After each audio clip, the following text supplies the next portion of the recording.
I always believed fidelity was a shared value, that after 20 years of marriage, 2 grown sons, and countless trials overcome, we had built something strong.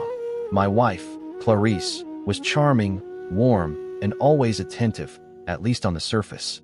We led a peaceful life, maybe ordinary, but peaceful. I'm a site manager, often away for work, but I always looked forward to coming home, to my family. Then one day, everything changed. It was a scent, a simple scent, not hers, not mine either, a masculine scent, unfamiliar, persistent.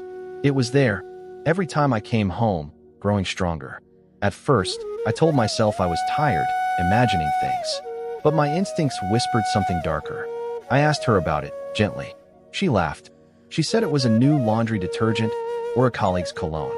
I wanted to believe her, but her eyes were evasive, and that wasn't like her. So I decided to be sure. I bought a tiny camera, discreet, and placed it in our bedroom, while hidden. My heart was pounding, my throat tight, as I waited for the footage. And when I saw the images, everything collapsed. I waited until Clarice left, then plugged in the memory card, my heart heavy. And there it was, the unthinkable. She hadn't even waited long after I left. A young man, barely in his 30s, entered my home, my bedroom, my bed. They laughed. They touched. They made love with the ease of routine, like it was natural. I sat frozen, dry-mouthed, unable to look away. My wife, the mother of my children. She wore an expression I hadn't seen in years: pleasure, excitement, abandon. This wasn't a mistake. This wasn't a slip-up. It was calculated, repeated, intimate. Over the following days, I kept recording. I needed proof. Solid, irrefutable proof. He came back again and again. Always when I was at work. Sometimes she even cooked for him. Called him sweet names, wore my shirts for him. I was shattered, but I stayed calm. Cold. Composed. I told myself, if she stabs me in the back, I'll hand her the knife myself. And then, the perfect opportunity presented itself. Her birthday. She had it all planned. Family, friends, catering, decorations. I said nothing, but in my head, everything was already in motion. In the days leading up to her birthday, I was disturbingly calm. She asked me about flowers, cake, music. I answered with a smile. She thought I was being attentive again. She glowed. She believed her little secret remained hidden, that I was still the devoted, blind husband. But this time, I was the one acting. I hired an AV technician, told him I wanted a surprise video for my wife. He set up everything: projector, giant screen, synced sound system. The night before the party, I stayed up late, carefully edited the footage, choosing the most damning clips. Long enough to leave no doubt, short enough to keep everyone watching. I printed the divorce papers. With our prenuptial agreement, she'd walk away with nothing. Nothing at all. That morning, I woke before her, made coffee, set the table, kissed her cheek. She looked surprised, almost touched. She had no idea. She saw no storm coming. She expected jewelry, perfume, maybe a handwritten love letter. What she'd receive instead would change her life forever. Guests arrived one by one. Family, friends, co-workers, even our 2 sons came. The house buzzed with laughter, music, the scent of hors d'oeuvres. Clarice beamed. She thought she was queen for a day. She introduced me proudly to everyone. My rock, the love of my life. Hypocrisy, pure hypocrisy. And I played along, right until the final act. I let everyone eat, drink, dance. Then around 9 p.m., I took the mic. A respectful hush fell over the crowd. I'd like to show a short video celebrating love, trust, and truth. Everyone applauded. Clarice blushed, thinking it was a romantic gesture. The lights dimmed. The screen lit up. And then, image after image, faces froze. Clarice, in our bed. Clarice, with that man. Clarice, laughing, moaning, betraying. Gasps erupted. Some stood up, shocked. My sister-in-law covered her daughter's eyes. My brother looked away, and our sons froze in stunned silence. Clarice jumped up, screaming, trying to cut the projector. Too late, everyone had seen it. I stepped forward calmly, handed her a folder with a cold stare. "Happy birthday, Clarice. Here's your real gift." She opened the folder, and when she saw the words "divorce petition" in bold letters, she went pale. Her hands trembled. Her forced smile twisted into horror. You can't do this here, not in front of everyone.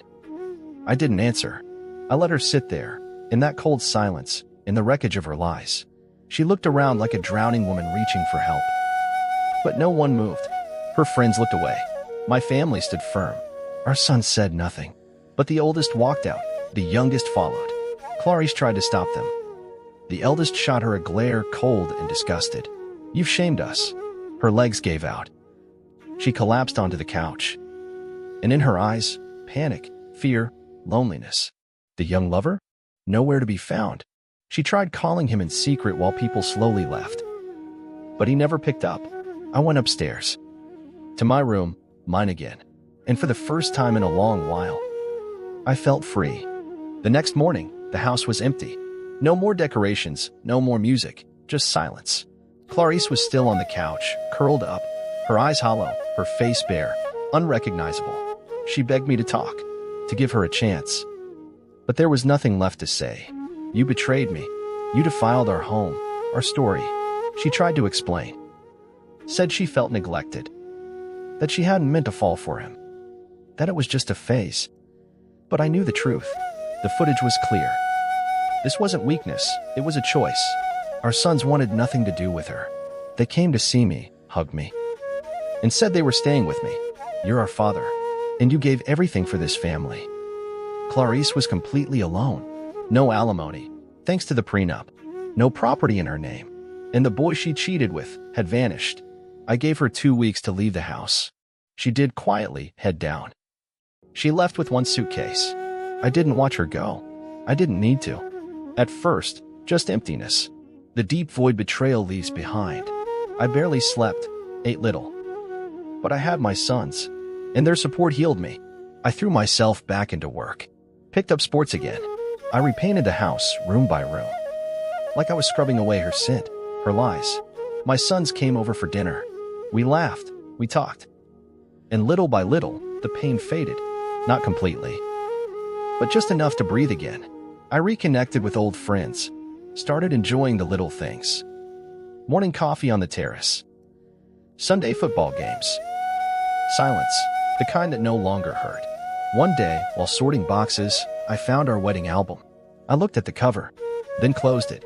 Didn't throw it away, but stored it far, far away. I had once loved Clarice deeply, but the man I had become no longer did. I didn't hate her. I simply felt nothing. And that was the real victory. 3 months later, she came back. She stood at the door one evening. Hair messy, eyes hollow. Can we talk, just 5 minutes?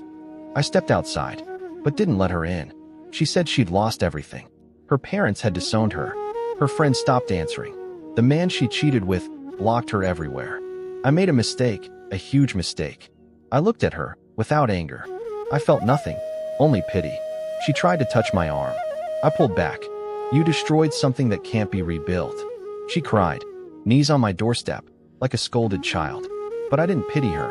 I turned, walked inside, and closed the door.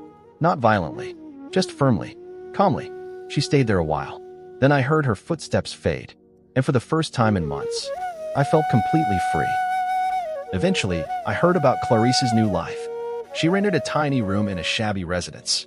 She lost her job, and her savings dried up quickly. Her parents had cut ties. Even her own brother, who was at the party, told her, "You betrayed everyone, Clarice. Not just him." She messaged our sons. One ignored her. The other replied, "You're dead to me." She had loved attention, comfort, admiration. Now, she lived in the shadows, avoided familiar faces, feared questions. She traded 20 years of stability for a few weeks of illusion. And now, nothing remained. I didn't feel joy. I didn't celebrate. But I had no sympathy either. Some choices are irreversible. And some losses, permanent. Over time, my sons opened up, spoke at length. They told me how much it hurt, how betrayed they felt too. But most of all, they thanked me. "Dad, you stayed strong, dignified. You showed us what a real man should do." Those words meant more than anything. I never wanted to be a hero. I just wanted to stand tall.